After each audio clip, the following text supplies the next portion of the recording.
Hi everyone, welcome to Grammar High Class. I'm Grace. Nice to see you. 안녕하세요 여러분, 저는 Grace입니다. 여러분들과 함께 High Class를 공부하게 될 선생님이에요. 만나서 정말 반갑습니다. 여러분, High Class에서는요, 중학교 3학년 정도의 문법을 다루고 있어요. 그래서 많은 반복을 통해서 여러분들 동영상 강의로 공부하시기 바랍니다. 자, 본격적으로 수업 들어갈게요. 자, 이번 시간에 배울 내용은요, 품사예요. 영어에서는 8개가 있다고 그래서 8품사라고 하는데 하나하나 소개해 드리겠습니다. 자, 8품사. 품사라고 하는 것은 단어를 나누어 놓은 갈래를 말해요. 근데 그 나누어 놓은 단어가 8개의 종류가 있다 그래서 8품사라고 부르게 되는 겁니다. 즉, 명사, 대명사, 동사, 형용사, 부사, 전치사, 접속사, 감탄사 이런 식으로 8개로 나와 있는 것이 8품사입니다. 그래서 첫 번째로 명사를 소개시켜 드릴 텐데요. 자, 명사는 영어로 noun이라고 하죠. 그리고 명사의 의미는 세상의 모든 것의 이름이라고 생각하시면 돼요. 사람의 이름, 동물의 이름, 물건의 이름, 모든 것의 이름은 다 명사입니다. 그런데요, 명사는 셀 수 있는 것이 있고 셀 수 없는 것이 있는데 우리 화면을 보면서 그것이 무엇인지 한번 보도록 하겠습니다. 먼저 셀 수 있는 명사입니다. 셀 수 있는 명사는 보통명사, 집합명사가 있는데요. 보통명사란 구체적인 모양을 가진 셀 수 있는 명사를 말해요. book, teacher, student 같은 단어들이고요. 집합명사는 집합시킨 명사예요. family, class, team 정도의 단어들이겠죠. 다음 셀 수 없는 명사로 들어가면 물질명사, 고유명사, 추상명사가 있어요. 물질명사란 물이나 공기처럼 일정한 형태가 없는 명사를 말합니다. 예를 들어 air, water, coffee, fire, milk, coke 정도의 단어겠죠. 고유명사는 말 그대로 고유하다, 딱 하나밖에 없다라는 거죠. Jane, Korea, Sunday, God 정도의 단어들이고요. 추상명사는 추상적인 개념을 나타내는 명사입니다. Love, peace, life, art, dream 정도의 단어들이 추상명사겠군요.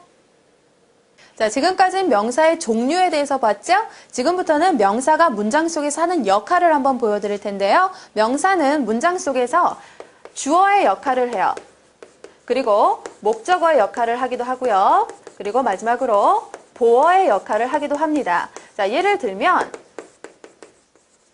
자, 이런 문장이 있어요. 자, 같이 한번 읽어볼까요? Grace is tall.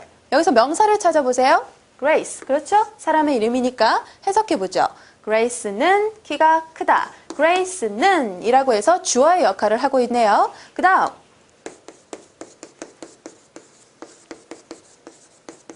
자, 이런 문장이 있어요. 읽어보죠. I like Grace. 명사는요, 역시 Grace죠.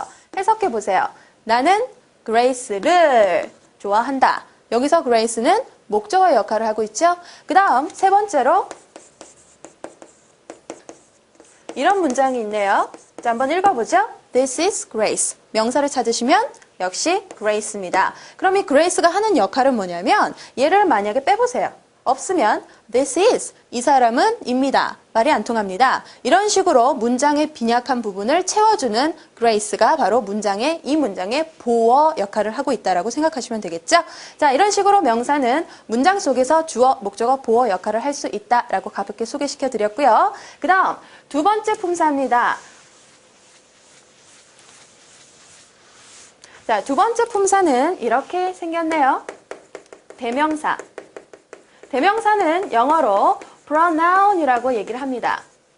noun이 명사였죠? 여기 있는 pro 자리가 대신한다는 말이에요. 그래서 대명사란 명사 대신, 즉 이름 대신하는 말이다 라고 생각하시면 됩니다. 대명사는 우리가 배울 것이 총 3가지가 있는데 첫 번째로는 인칭 대명사라는 게 있어요. 인칭 대명사라는 건 사람의 이름, 사람 호칭 대신하는 거라 그래서 1인칭부터 3인칭까지가 있죠. 예를 들어서 I, you, he, she 이런 것들이 인칭 대명사예요. 그 다음 두 번째 지시 대명사라는 게 있는데 이 지시는 손가락으로 지시한다, 가리킨다라는 말이에요. 그래서 명사 대신 가리키는 말을 지시 대명사라 그래요. 영어에서는 이런 것들이 지시 대명사죠. This, 이것, 이 사람. 그 다음 that, 저것, 저 사람. 이런 거죠. 그리고 얘네들이 복수가 될 때는 these, those가 되는 거예요. 요것들은 알파벳 E와 O로 구분하시면 됩니다. E가 있으면 these, O는 those. 이 사람들, 이것들, 저 사람들, 저것들 이렇게 생각하시면 되겠죠? 세 번째로 부정대명사라는 게 있어요.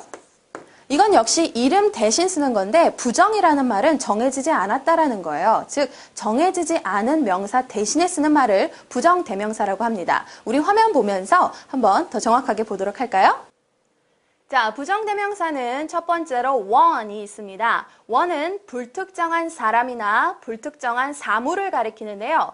사람을 가리킬 때는 누구나, 사람은 이런 뜻으로 해석하시면 돼요.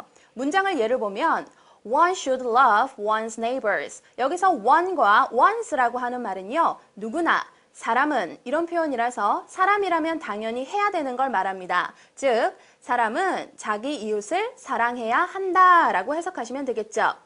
그 다음 불특정한 사물을 가리킬 때는 하나 혹은 것 이렇게 해석하시면 되는데 문장으로 보면 I lost my bag. 무엇을 잃어버렸나요?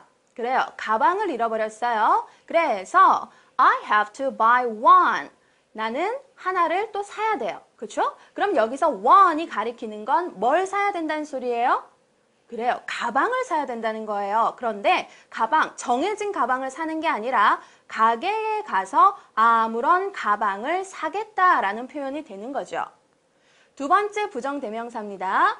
other라는 표현이 있어요. other는 다른 사람, 다른 것을 가리키는데 other를 응용해서 세 가지 표현을 알려드릴게요. 첫 번째로 the other입니다. The other는 둘 중에서 하나를 제외한 나머지 하나를 가리켜요. 예를 들어 Show me the other라는 문장이 있어요. 여기서는 이거 말고 나머지 하나를 보여주세요 라는 문장이 됩니다. 두 번째 another가 됩니다. another는 또 다른 하나를 가리키는데 another는 on과 other를 합친 의미라고 생각하시면 돼요. 그래서 예를 들어보면 Give me another bag. 이거 말고 또 다른 거 하나 보여주세요, 주세요 라고 하는 의미가 되는 거예요. 즉, 나에게 또 다른 가방 주세요. 이런 의미가 되겠죠? 다음 마지막으로 others, 복수 형태가 되어 있는 others를 보실 텐데 others라는 건 말 그대로 다른 사람들, 다른 것들 이걸 가리켜요. 예를 들어 I like the sea. 나는 바다를 좋아해요. Others like the mountains. 다른 사람들은